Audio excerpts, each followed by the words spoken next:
Over the course of the build-up for this match, there's been a lot of concern as to the health of Levan's wrist. As everybody knows, Levan injured his wrist during a wrist curl last year in his prep for Artem Warzinski. Devin Larratt is his first opponent back after this injury, and in a recent interview with Coach Ray on the East vs West YouTube channel, Levan gave us a lot of information about his wrist that I think is extremely helpful. Let's take a look at the clip. I'm not sure that video, but I do 90 kilo. You went to USA, you get the stem cells. Do you feel benefits from it? Yeah. Yeah? Yeah, 100%. It changed everything. No, feel nothing, all gone? No. Yeah?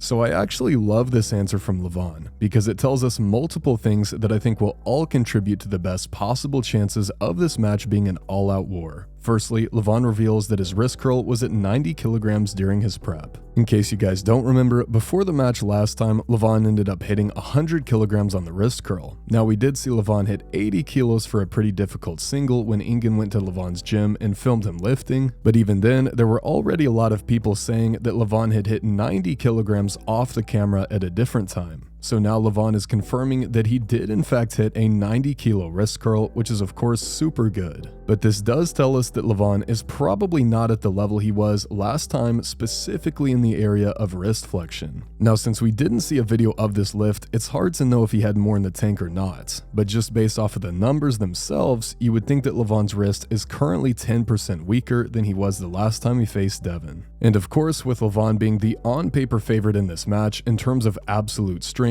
any kind of decrease in strength is going to make a war much more likely. Now the second reason I love Levan's response is what he said about his health. It's what he said about the stem cells. While Levan lifting less weight on a wrist curl does make a more entertaining outcome more likely, I would never want this to happen at the expense of Levan's health. If Levan was simply unable to train his wrist because he was constantly in immense pain after his wrist injury, that would have been a huge bummer from every angle. But that is not what Levan is saying happens. Levan said that after he got his stem cell treatments, his wrist is at 100% in terms of health. He has no pain and he can train as hard as he wants to. And to me, this is the perfect situation imaginable. Of course, just from the perspective of wanting what is best for Levan, I find this very encouraging. But even from a much more selfish perspective of wanting an entertaining match, I also think this is perfect. Levan this time around is just slightly weaker, however, he is also 100% healthy. This means that Devin's initial chances of getting some degree of stoppage are much higher, but if and when that stop does occur, Levan is going to be able to fight from that position for as long as he wants to without a huge degree of pain and or risk of injury. And really, that is the most important thing for this match in my mind. I just don't want any injuries. I don't even really care that much who ends up winning, but I want there to be no excuses made possible by an injury. Initially, I had been a little bit nervous that Levan might have a pretty high risk of injury, but now that he has confirmed there is no pain and he feels 100%, it sounds like his risk of injury is far lower, which is awesome. And we are now just 2 days out from the biggest match in history. Let me know if you guys are starting to get nervous or if you've already been nervous.